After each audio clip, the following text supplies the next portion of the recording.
जय हिंद, सुप्रभात दोस्तों। एनपीजी क्लासेस में आप सभी लोगों का स्वागत है। आज हम कोशिका के ऊपर आउटलाइन डिस्कशन, उसके भिन्न भिन्न कोशिकांगों के और कोशिका के जो प्रमुख भाग होते हैं उनके ऊपर आप लोगों के सामने एक्सप्लेनेशन हम प्रस्तुत करने वाले हैं। सबसे पहले हम बात कर रहे हैं कोशिका की खोज की बात 1662 में, जो हम डिस्कस कर चुके हैं। इसका वर्णन माइक्रोग्राफिया नामक बुक में सबसे पहले रॉबर्ट हुक ने किया था।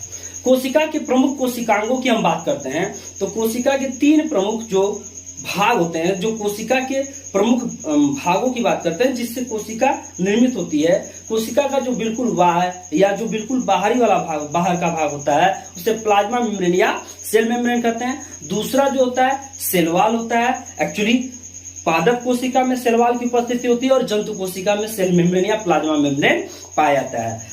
जंतु कोशिका में सेल वॉल नहीं पाया जाता है। दूसरी जो होती है साइटोप्लाज्म और तीसरी जो होती है वो न्यूक्लियस। यानी मुख्य रूप से देखा जाए तो तीन भाग पाए जाते हैं। बिल्कुल बाहर वाला भाग सेल वॉल पादप कोशिका में, जंतु कोशिका में सेल मेम्ब्रेन, दूसरा साइटोप्लाज्म और तीसरा न्यूक्लियस। यानी बिल्कुल ध्यान देने वाली बात है कि अगर जंतु कोशिका है तो वहां सेल मेम्ब्रेन या प्लाज्मा मेम्ब्रेन होगा, जबकि सेल वॉल नहीं होगा। दूसरा साइटोप्लाज्म और तीसरा जो है न्यूक्लियस।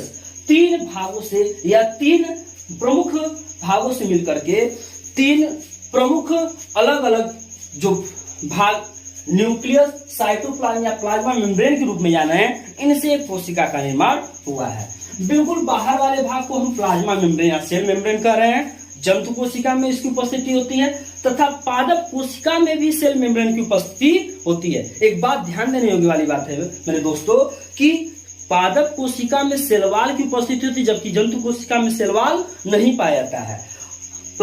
और जबकि प्लाज्मा मेम्ब्रेन या सेल मेम्ब्रेन की हम बात कर रहे हैं, सेल मेम्ब्रेन जंतु तथा पादप कोशिका सब में उपस्थित होते हैं। यानी कोशिकीय आवरण, कोशिका का जो बिल्कुल बाहर वाला आवरण है जिसे प्लाज्मा झिल्ली कह रहे हैं, ये जंतु कोशिका और वनस्पति कोशिका दोनों में उपस्थित होते हैं। साइटोप्लाज्म जो कोशिका के बीच और अंदर उपस्थित भाग होता है, कोशिका के अंदर वाले भाग को हम साइटोप्लाज्म कहते हैं। और बीच में एक गोल सी संरचना होती है जो एक प्रकार से कोशिका का ब्रेन भी कहा जाता है। न्यूक्लियस को brain of cell, brain of cell, कोशिका का दिमाग भी कहा जाता है, क्योंकि कोशिका के जितने कार्य होते हैं, कोशिका के जितने फंक्शन होते हैं, जैसे हमारे शरीर के समस्त कार्यों को रेगुलेट या कंट्रोल करने का काम हमारा दिमाग करता है, वैसे ही कोशिका के सारे कार्यों को रेगुलेट या नियंत्रित करने का कार्य होता है वो केंद्रित का होता है। चाहे वो प्रोटीन की निर्माण की प्रक्रिया हो, चाहे कोशिका विभाजन हो, चाहे आनुवंशिक पदार्थों का एक पीढ़ी से दूसरी पीढ़ी में, एक जनरेशन से दूसरे जनरेशन में जाना हो, इन सारे कार्यों के ऊपर इनका प्रमुख वर्णन किया जाता है। अब हम बात कर रहे हैं सेल की, तो यहाँ तीन प्रमुख भागों की बात किया गया। साइटोप्लाज्म, पहला प्लाज्मा मेम्ब्रेन, दूसरा साइटोप्लाज्म, तीसरा न्यूक्लियस। पहला हम जो कह रहे हैं, पहले भाग की जो बात करें प्लाज्मा मेम्ब्रेन या जिसे हम सेल मेम्ब्रेन कह रहे हैं, ये जंतु कोशिका में होता है। यहाँ वनस्पति कोशिका की जब बात की जाती है तो सेल मेम्ब्रेन या प्लाज्मा मेम्ब्रेन के साथ वहां पे सेल वॉल की उपस्थिति है, जबकि जंतु कोशिका में सेल वॉल की उपस्थिति नहीं पाई जाती है। साइटोप्लाज्म और तीसरा न्यूक्लियस। प्लाज्मा मेम्ब्रेन शब्द का प्रयोग सबसे पहले फीफर नामक वैज्ञानिक ने किया था और सेफ्रीज ने प्लाज्मा मेम्ब्रेन को प्लाज्मा लेमा या इक्टोप्लाज्म कहा था। इक्टोप्लाज्म से स्पष्ट है मेरे दोस्तों, इक्टो मतलब बाहर, इक्टो मतलब वाय, प्लाज्म मतलब फ्लूइड, फ्लूइड यानी द्रव्य, बिल्कुल बाहर वाले द्रव्य को इक्टोप्लाज्म वाय द्रव्य कहा गया। और कोशिका के अंदर के द्रव्य को कोशिका द्रव्य या कोशा द्रव्य कहा गया, जिसे हम साइटोप्लाज्म कहते हैं। साइटोप्लाज्म दो शब्दों से मिलकर रहना है, साइटो मतलब सेल और प्लाज्म मतलब फ्लूइड। सेल, फ्लूइड मतलब द्रव्य, सेल मतलब कोशा और फ्लूइड मतलब द्रव्य। कोशिका के द्रव्य को कोशा द्रव्य कहा गया था। इसके फिर तीन भागों में बांटे गए, इन्हें पुनः तीन भागों में बांटा गया। कोशिका द्रव्य को साइटोसाल, कोशिक तरल, दूसरा साइटोस्केलेटन, कोशा कंकाल, और तीसरा सेल ऑर्गेनल। जो कोशिका के अंदर भिन्न भिन्न कोशिकाएं मौजूद होंगे उन्हें सेल ऑर्गेनल्स कहा जाएगा। वो कोशिका द्रव्य में फैले हुए, बिखरे हुए पाए जाते हैं।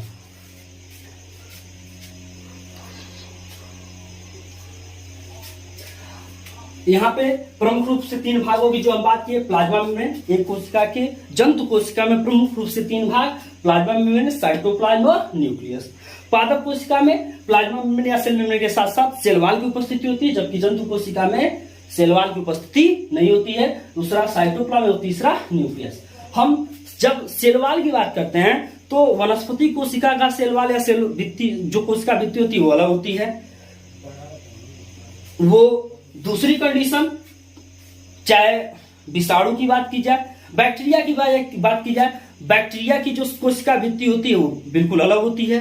कवक की कोशिका भित्ति जो होती है वो बिल्कुल अलग होती है। और जब हम बात करते हैं बैक्टीरिया की, तो बैक्टीरिया की जो कोशिका भित्ति है सेल वॉल जो होती है पेप्टाइडोग्लाइकान की बनी होती है, तथा वहां पे पादप कोशिका की बात की जाती है तो पॉलीसेकेराइड और भी बहुत से भाग, सेलुलोज, इन सब से कोशिका भित्ति का, पादप कोशिका में सेलुलोज की विशेषता होती है, सेलुलोज से कोशिका भित्ति बनी होती है। जबकि बैक्टीरिया की बात की जाती है तो पेप्टाइडोग्लाइकान से बनी होती है। वायरस एक प्रकार का नॉन लिविंग मटेरियल है जिसे एक पार्टिकल या कण के रूप में कहा जाता है। वायरस खोज सबसे पहले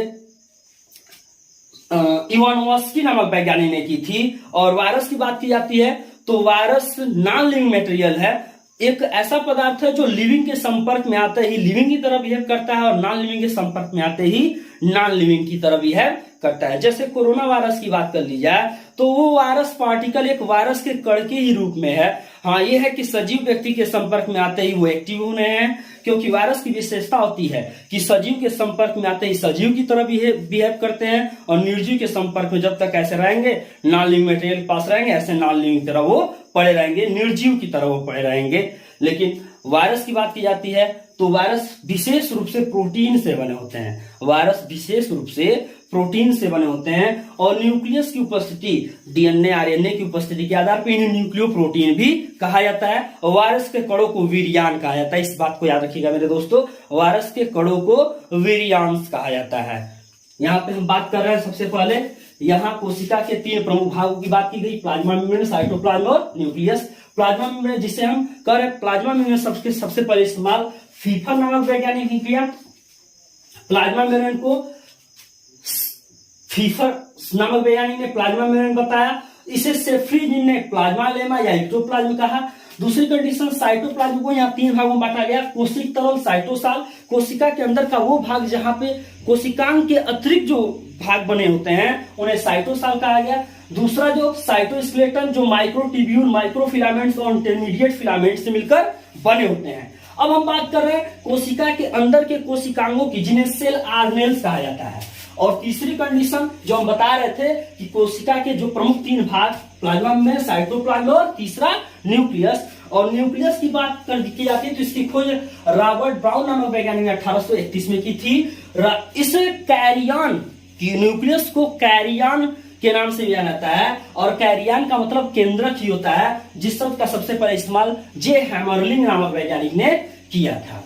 और सबसे पहले साइटोप्लाज्म और न्यूक्लियस को प्रोटोप्लाज्म कहने का श्रेय जो है 1846 में वान मोल नामक वैज्ञानिक ने कहा कि साइटोप्लाज्म और न्यूक्लियस को एक साथ प्रोटोप्लाज्म कहा जाता है।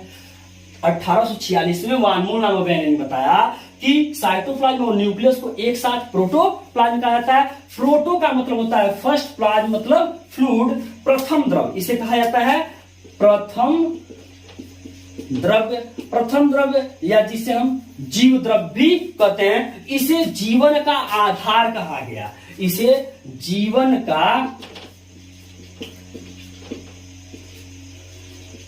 का आधार कहते हैं। यानी कोशिका के जो प्रथम द्रव्य, जो साइटोप्लाज्म और न्यूक्लियस मिलकर बने होते हैं, जिसे प्रोटोप्लाज्म कहा गया, उसे जीवन का आधार भी कहा जाता है। और प्रोटोप्लाज्म शब्द को डिस्कवर करने की बात की जाती है। डी डुजार्डी नामक वैज्ञानिक ने 1835 में प्रोटोप्लाज्म शब्द को डिस्कवर किया था। याद रखिएगा, प्रोटोप्लाज्म शब्द की बात करती है, उसको डिस्कवर करने की बात की जाती है तो डी डुजार्डिन नामक वैज्ञानिक ने 1835 में इसे डिस्कवर किया था। और प्रोटोप्लाज्म शब्द या टर्म का सबसे पहले इस्तेमाल, इस टर्म को जेई परकिंजे ने 1839 में दिया था।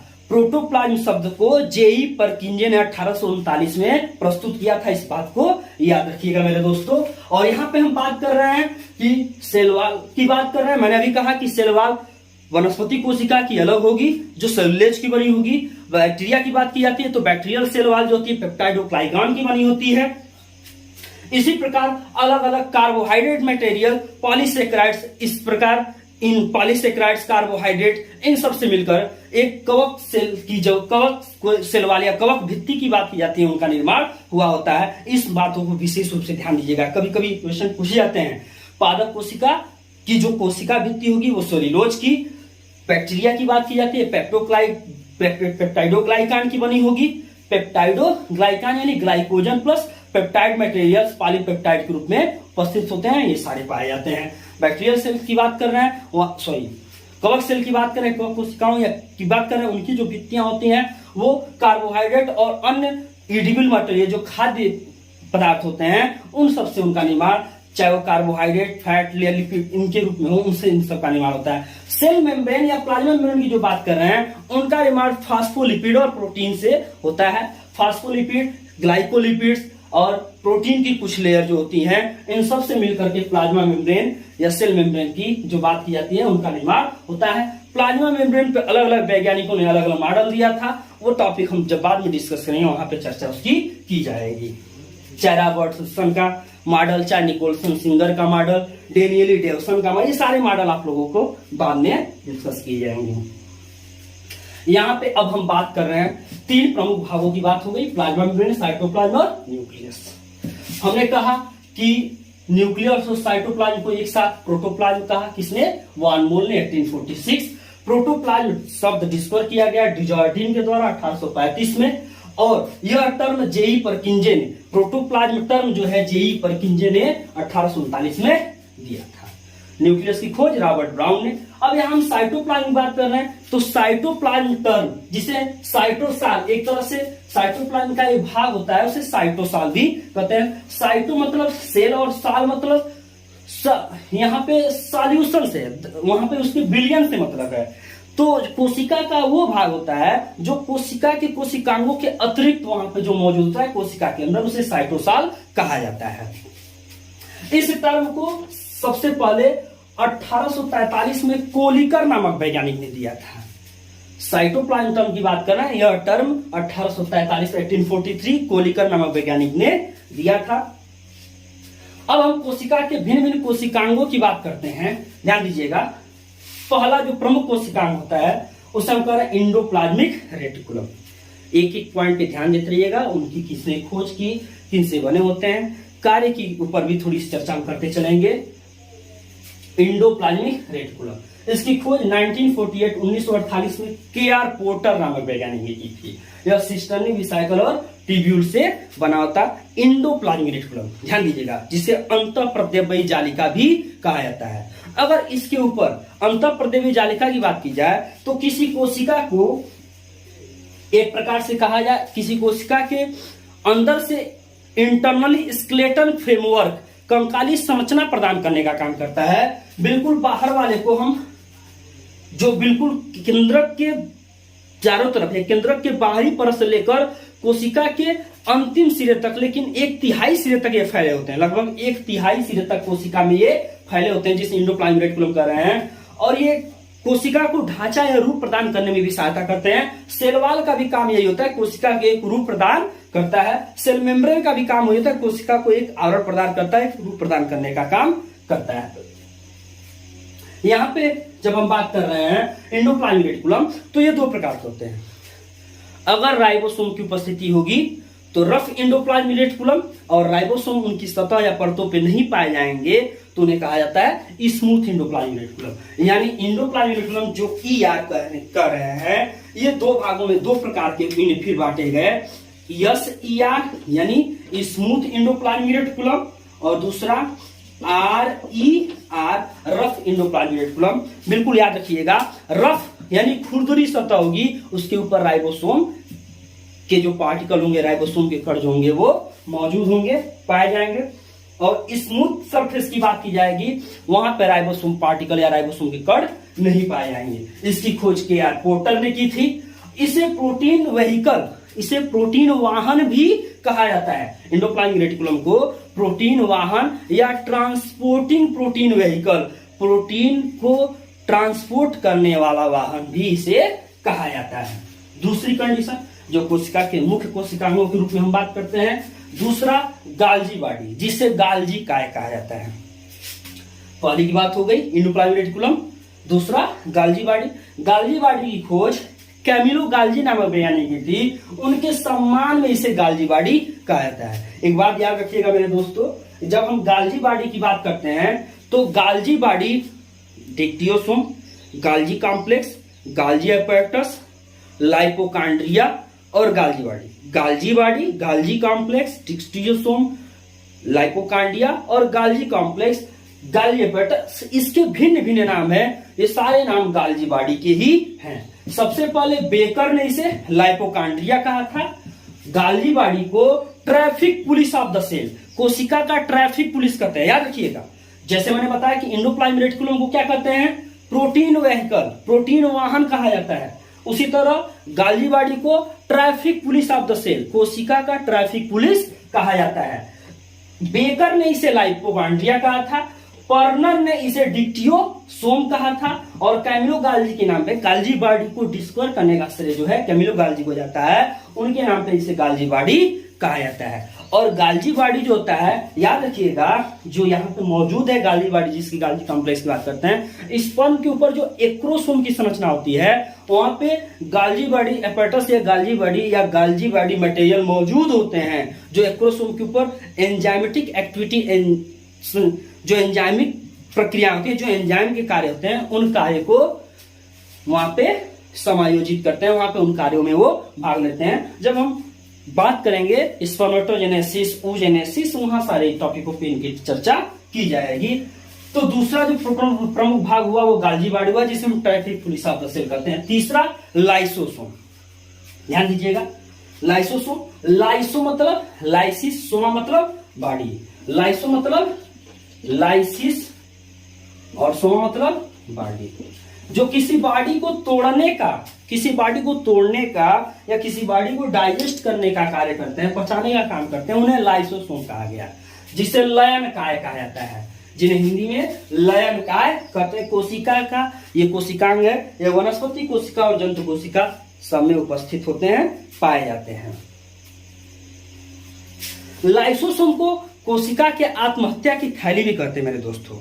लाइसोसोम को कोशिका के आत्महत्या की थैली कहते हैं, क्योंकि लाइसोसोम जो होता है डिफरेंट टाइप्स एंजाइम, भिन्न भिन्न प्रकार के एंजाइम का स्राव करता है, जो कोशिका के अंदर कोशिकांगों को भी पचा जाने का कार्य करता है। यानी कोशिका के अंदर, जैसे हमारे शरीर के जो कोशिकांग, कोशिका के अंदर कोशिकांग होंगे, अगर कोशिका को पर्याप्त रूप से भोजन नहीं मिलेगा, भोजन के अभाव में, due to scarcity of food, भोजन के अभाव में लाइसोसोम जो मौजूद हैं, वो लाइसोसोम इंटरनली अपनी उस कोशिका के अंदर ही ढेर सारे एंजाइम का स्राव करने लगेंगे और कोशिकांगों को पचाना शुरू कर देते हैं, जिससे कोशिका के अंदर कोशिकांग डाइजेस्ट कर जाएंगे, कोशिकांग नष्ट हो जाएंगे। और जब एक बात बताइए, जब कोशिका के अंदर के कोशिकांग ही नष्ट हो जाएंगे तो उस कोशिका का कोई अस्तित्व नहीं रह जाएगा। यानी कोशिका के अंदर की कोशिकांग नष्ट होते ही वो कोशिका डेड कर जाती है, वो कोशिका मृत हो जाएगी, जिसे डेड सेल कहेंगे।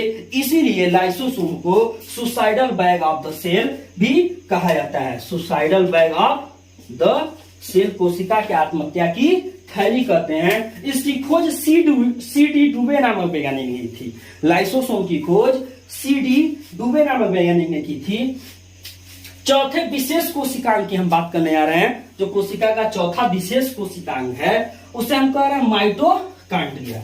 एक बात याद रखिएगा मेरे दोस्तों, यहाँ पे जो हम कोशिकांग जिसकी चर्चा कर रहे हैं, ये दो भागों में इन्हें बांट दिया गया था, एक मेम्ब्रेनस बाउंड ऑर्गेनेल्स और एक नॉन मेम्ब्रेनस ऑर्गेनेल्स। जो यहाँ पे चर्चा की जा रही है वो मेम्ब्रेनस बाउंड ऑर्गेनेल्स की हम चर्चा कर रहे हैं। मेम्ब्रेन बाउंड ऑर्गेनेल्स यानी वे कोशिकांग, कोशिका के वे भिन्न भिन्न कोशिकांग, कोशिका के वे भिन्न भिन्न अंग जिनके चारों तरफ कोई आवरण या कोई न कोई परत मौजूद होती है, एक आवरण या परत मौजूद होगी, उन्हें membrane bound cell organelles, membrane bound कोशिकांग कहेंगे। और जिनके चारों तरफ ऐसे कोई आवरण या परतें नहीं मौजूद होती हैं, उन्हें नॉन मेम्ब्रेनस ऑर्गेनेल्स कह रहे हैं। और यहाँ पे हम मेम्ब्रेन बाउंड आर्गेनेल्स यानी वे कोशिकांगों की बात करें जिसके चारों तरफ आवरण या परतें पाई जा रही हैं, जिसमें मैंने इंडोप्लाज्मिक रेटिकुलम की बात की, गाल्जी बॉडी की बात की और तीसरा मैंने लाइसोसोम के ऊपर चर्चा किया। अब हम बात कर रहे हैं माइटोकांड्रिया की। ध्यान दीजिएगा, माइटोकांड्रिया को power house of the cell कहा जाता है।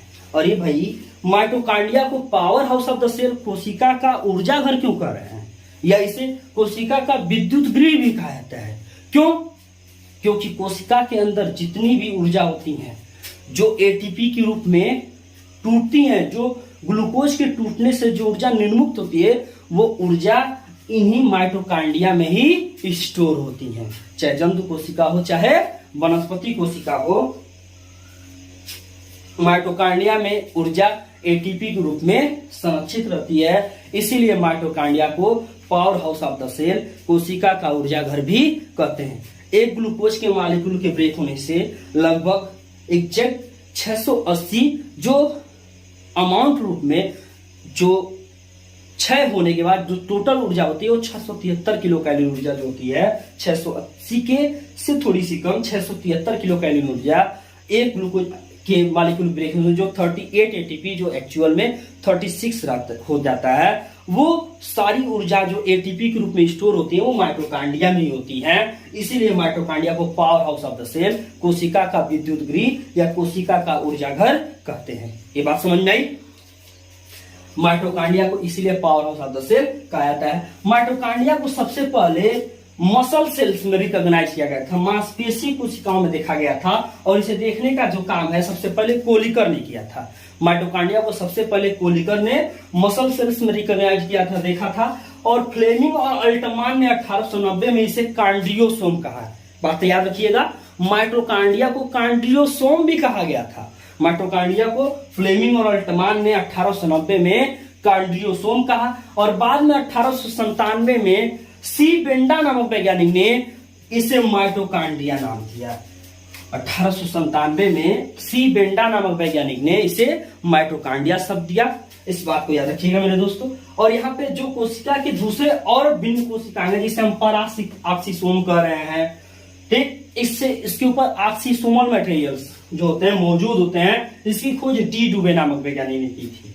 प्लास्टिड की बात की जाती है, याद रखिएगा, प्लास्टिड या जिसे हम लवक कह रहे हैं, ये जंतु कोशिका में अनुपस्थित होते हैं, वनस्पति कोशिका में पाए जाते हैं। पेड़ पौधों में या वनस्पति में जो भिन्न भिन्न रंग होते हैं, पत्तियों का हरा रंग, लाल रंग, पीला रंग या अलग अलग जो रंग दिखाई देते हैं वनस्पतियों के, वो प्लास्टिड के कारण होते हैं। और प्लास्टिड जो होते हैं वो 3 प्रकार के होते हैं, क्रोमोप्लास्ट, क्लोरोप्लास्ट और ल्यूकोप्लास्ट। याद रखिएगा, प्लास्टिड 3 प्रकार के होते हैं, क्रोमोप्लास्ट, क्लोरोप्लास्ट और ल्यूकोप्लास्ट। क्रोमोप्लास्ट यानी वर्णी लवक, ये पिगमेंट प्रोवाइडिंग होते हैं, पिगमेंट यानी वर्णक जो रंग प्रदान करते हैं। क्लोरोप्लास्ट, क्लोरोप्लास्ट यानी हरित लवक, क्रोमोप्लास्ट यानी वर्णी लवक जो भिन्न भिन्न हरे के अतिरिक्त जो भिन्न भिन्न प्रदान करेंगे उन्हें क्रोमोप्लास्ट कहेंगे। और ल्यूकोप्लास्ट यानी अवर्णी लवक, जैसे कोई रंग नहीं मिलता मेरे दोस्तों, जैसे हम WBCS को ल्यूकोसाइड्स कहते हैं, WBC यानी श्वेत रुक्त कणिकाओं की बात की जाती है जिसे ल्यूकोसाइड्स कहते हैं, इसी तरह ये ल्यूकोप्लास्ट होते हैं, क्रोमोप्लास्ट, क्लोरोप्लास्ट और ल्यूकोप्लास्ट। क्लोरोप्लास्ट यानी हरित लवक, क्रोमोप्लास्ट यानी वर्णी लवक, ल्यूकोप्लास्ट यानी अवर्णी लवक। यहाँ पे हम बात कर रहे हैं प्लास्टिड टर्म जो है सबसे पहले हेकल नामक वैज्ञानिक ने दिया था। और क्लोरोफिल की जब बात की जाती है तो सिम्पर नामक वैज्ञानिक ने क्लोरोफिल की खोज 1885 में की थी। और क्लोरोफिल प्रमुख रूप से देखें जाए तो मुख्य रूप से 5 प्रकार के ABCDE ये भिन्न भिन्न प्रकार के क्लोरोफिल होते हैं, लेकिन प्रमुख रूप से जो क्लोरोफिल मैक्सिमम उपस्थिति बहुत ही मात्रा में जो अधिक मात्रा में देखने को मिलते हैं वो क्लोरोफिल A और B होते हैं। इसके अतिरिक्त पादप पौधों में भिन्न भिन्न प्रकार के पिगमेंट या वर्णक होते हैं, जैसे जेंथोफिल, कैरोटीन, ये सारे वर्णक जो होते हैं भिन्न भिन्न कोशिकाओं में मौजूद होते हैं और पाए जाते हैं। इस बात को याद रखिए मेरे दोस्तों, जब हम बात कर रहे हैं प्लास्टिड की तो इस शब्द का इस्तेमाल टर्म हेकल ने किया था। प्लास्टिड 3 प्रकार के होते हैं, क्लोरोप्लास्ट, क्रोमोप्लास्ट और ल्यूकोप्लास्ट। क्लोरोप्लास्ट यानी हरित लवक, क्रोमोप्लास्ट यानी वर्णी लवक, ल्यूकोप्लास्ट यानी अवर्णी लवक। अवर्णी यानी इसका कोई वर्ण या रंग नहीं होगा, वर्ण मतलब रंग ही होता है, जी ना। और वैक्यूल की बात करते हैं रिक्तिकाएं, ध्यान दीजिएगा, रिक्तिकाएं जंतु कोशिका और वनस्पति कोशिका दोनों में पाई जाती हैं, परंतु जंतु कोशिका में रिक्तिकाओं की संख्या बहुत अधिक होती है और उनकी साइज बहुत ही छोटी छोटी होती है। जंतु कोशिकाओं में वैक्यूल्स या रिक्तिकाएं जो होती हैं वो छोटी होती हैं और संख्या बड़ी होती है, जबकि वनस्पति कोशिका में रिक्तिकाएं बड़ी होती हैं तथा संख्या कम होता है। जंतु कोशिका में रिक्तिकाओं की संख्या जो होती है वो संख्या अधिक होती है और साइज छोटी होती है, और वनस्पति सेल या प्लांट सेल की बात करते हैं जिसे पादप कोशिका कहते हैं, उनमें वैक्यूल्स की संख्या कम लेकिन ये रिक्तिकाएं बड़ी बड़ी पाई जाती हैं। ये तो मुख्य रूप से endoplasmic reticulum, Golgi body, lysosome, mitochondria, peroxisome, plastid, vacuole, जो ये है मुख्य रूप से ये कोशिकांग जो सेल ऑर्गेनेल्स जो मेम्ब्रेन बाउंड ऑर्गेनेल्स है वे कोशिकांग है, कोशिका के वे अंग है जिनके चारों तरफ परतें आवरण पाई जाती हैं। अब हम उनकी बात करें नॉन मेम्ब्रेनस ऑर्गेनेल्स। एक बात याद रखिएगा, आगे बढ़ने से पहले हम बताना चाहेंगे, क्लोरोफिल जिसकी उपस्थिति का पौधों में क्लोरोप्लास्ट हरित लौक पाया जाता है और उसकी उपस्थिति कारण, क्लोरोफिल की उपस्थिति कारण वे अपना भोजन बनाते हैं। पौधों में क्षमता होती है अपना स्वयं की भोजन बनाने के लिए, इसीलिए पौधों को सभी कोषों को स्वपोषी या ऑटोट्रॉफ कहा जाता है। जबकि समस्त जंतुओं की बात कर ले यूग्लिना को छोड़ करके, यूग्लिना ही एक ऐसा जीव है जो जिसे कनेक्टिंग लिंक बिटवीन प्लांट और एनिमल किंगडम, पादप और जंतु जगत के बीच की संयोजी कड़ी भी कहा जाता है, क्योंकि यूग्लिना के अंदर भोजन के निर्माण की स्वयं की क्षमता भी होती है। इसे वो मिक्सोट्रॉपिक न्यूट्रिशन भी शो करते हैं, वो ऑटोट्रॉपिक न्यूट्रिशन भी शो करते हैं। और ऑटोट्रॉपिक कहने का मतलब क्या, एनिमल लाइफ जिसे होलोजोइक न्यूट्रिशन कहा जाता है और प्लांट लाइफ जिसे होलोफाइटिक न्यूट्रिशन कहा जाता है। जब हम प्रोटोजोआ के ऊपर चर्चा करेंगे वहां पे इस टॉपिक पे डिस्कस किया जाएगा। तो भोजन बनाने के कारण ही क्लोरोप्लास्ट को किचन ऑफ द सेल, कोशिका का रसोई घर कहा जाता है। देखिए मेरे दोस्तों, हर पॉइंट को, एंडोप्लाज्मिक रेटिकुलम की बात की मैंने प्रोटीन वाहन कहा, गाल्जी बॉडी की बात की मैंने उसे ट्रैफिक पुलिस कहा, मैंने लाइसोसोम की बात की उसे suicidal bag of the cell कहा, मैंने जब न्यूक्लियस की बात की तो उसे मैंने ब्रेन ऑफ द सेल, किसी कोशिका के दिमाग की बात की मैंने कहा जैसे मेरे शरीर को हमारे समस्त जीवों या जीवधारियों की बात है उसे कंट्रोल या नियंत्रित करने का कार्य दिमाग करता है, वैसे कोशिका को नियंत्रित करने का कार्य केंद्रक करता है। इसलिए केंद्रक या न्यूक्लियस को ब्रेन ऑफ द सेल, कोशिका का दिमाग कहते हैं। माइटोकांड्रिया को पावर ऑफ द सेल कहा गया। यहाँ पे प्लास्टिड की बात की गई, इस टर्म को हेकल ने दिया। क्लोरोप्लास्ट की उपस्थिति का इन्हें किचन ऑफ द सेल, कोशिका का रसोई घर कहा जाता है। अब हम बात करने जा रहे हैं मेरे दोस्तों, यहाँ पे हम बात कर रहे हैं कि नॉन मेम्ब्रेनस ऑर्गेनेल्स, वे ऑर्गेनेल्स जिसमें कोई आवरण नहीं होंगे, कोई परतें नहीं होगी। सबसे पहले हम बात करते हैं राइबोसोम्स की। राइबोसोम्स की खोज सबसे पहले रॉबर्टसन नामक वैज्ञानिक ने किया था। राइबोसोम की खोज रॉबर्टसन ने किया था और पैलाडे ने इसकी संरचना प्रस्तुत की थी। राइबोसोम जो होते हैं वो दो प्रकार के होते हैं, 70S राइबोसोम और 80S राइबोसोम। 70S राइबोसोम की बात की जाती है, ये प्रोकैरियोटिक सेल्स में, यानी एक प्रकार से वे कोशिकाएं जैसे पूर्व केंद्रीय कोशिकाएं करते हैं जिसमें पूर्व विकसित केंद्रक नहीं पाया जाता है, जैसे बैक्टीरिया, साइनोबैक्टीरिया, ब्लू ग्रेनेड। ध्यान दीजिएगा, 70S राइबोसोम प्रोकैरियोटिक सेल्स में पाए जाते हैं। प्रोकैरियोटिक सेल यानी मुख्य रूप से सेल को अगर केंद्रक की विकसित या अल्प विकसितता के आधार पर हम बात करते हैं तो कोशिका को दो भागों में बांट दिया गया, प्रोकैरियोटिक सेल, यूकैरियोटिक सेल। जितने पूर्व विकसित जीवधारी होंगे, चाहे जंतु हो चाहे पादप हो, उनके पूर्व विकसित केंद्रक के आधार पर उन्हें यूकैरियोट्स कहा गया और जिनमें पूर्व विकसित केंद्रक नहीं पाए जाते हैं उन्हें प्रोकैरियोट्स कहा गया। स्ट्रक्चर ऑफ राइबोसोम की हम बात करते हैं तो राइबोसोम की संरचना जो पैलाडे ने दी थी, दो प्रकार के होते हैं, 70S और 80S। जहां यस जो है सेडवर्ग यूनिट है, यस एक प्रकार का सेडवर्ग यूनिट है जिसे सेडिमेंटेशन कोएफिशिएंट, अवसादन गुणांक के नाम से भी जाना जाता है। वेग, वेलोसिटी अपॉन एक्सेलरेशन से इसकी वैल्यू कैलकुलेट करते हैं। S equal to v upon a, velocity upon acceleration, वेग अपॉन बेक बटे त्वरण, सेडिमेंटेशन कोएफिशिएंट की बात की जाती है। नॉन मेम्ब्रेनस ऑर्गेनेल्स हैं, इसकी स्ट्रक्चर की बात करते हैं 70S और 80S। 70S प्रोकैरियोटिक कोशिकाओं में पाई जाएंगी, 80S यूकैरियोटिक कोशिका में, चाहे हम मनुष्यों की बात की जाए चाहे पूर्व विकसित वनस्पतियों की बात की जाए, उनमें 80S राइबोसोम्स जो हैं पाए जाते हैं। 70S राइबोसोम के दो अलग अलग भाग होते हैं, एक 50S और एक 30s, यानी इसके दो सब यूनिट होते हैं, दो अलग अलग यूनिट से मिलकर बनाता है 70s, लेकिन इसके दो अलग अलग यूनिट हैं, एक 50s होता है और एक 30s होता है। और 80s राइबोसोम्स की बात करते हैं, इसके भी दो अलग अलग सब यूनिट हैं, एक 60s और एक 40s, जिससे मिलकर 80s राइबोसोम का निर्माण होता है। इस बात को याद रखिएगा मेरे दोस्तों कि पूर्व विकसित केंद्रक की जब बात की जाती है, यानी पूर्व विकसित कोशिकाओं की बात करते हैं, वहां पे 80s राइबोसोम होते हैं और प्रोकैरियोट्स में 70s राइबोसोम जो होते हैं वो मौजूद होते हैं। यहाँ पे अब हम बात कर रहे हैं सेंट्रोसोम या सेंट्रियोल, जिसे तारक काय कहा जाता है। क्या कहा जाता है? तारक काय। सेंट्रियोल या सेंट्रोसोम जिसे कहें, केवल पादप कोशिकाओं में पादप कोशिकाओं में एब्सेंट होते हैं, पादप कोशिकाओं में नहीं पाए जाते हैं। ये जंतु कोशिकाओं में देखने के ऊपर, ये कोशिका विभाजन के दौरान इन्हें देखा जाता है सेंट्रियोल। ये हम बाद में जब हम सेल साइकिल की बात करेंगे वहां पे चर्चा की जाएगी।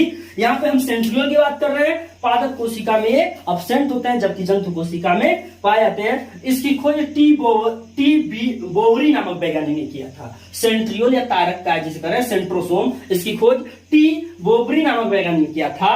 और इसी कोशिका की बात कर रहे हैं, कोशिका के भिन्न अंगों की बात कर रहे हैं। नॉन वीनस सेल ऑर्गेनेल्स में एक तीसरा जो जिसे हम माइक्रोसोम कर रहे हैं, कोशिका के अंदर जब राइबोसोम छोटे छोटे कणों के रूप में स्वतंत्र या फ्री मुक्त रूप से पाए जाते हैं तो एक छोटे कण या छोटे दाने के समान होते हैं, जिसे माइक्रोसोम्स कहा गया। माइक्रो मतलब सूक्ष्म, माइक्रो मतलब सूक्ष्म और सोम्स मतलब बॉडी।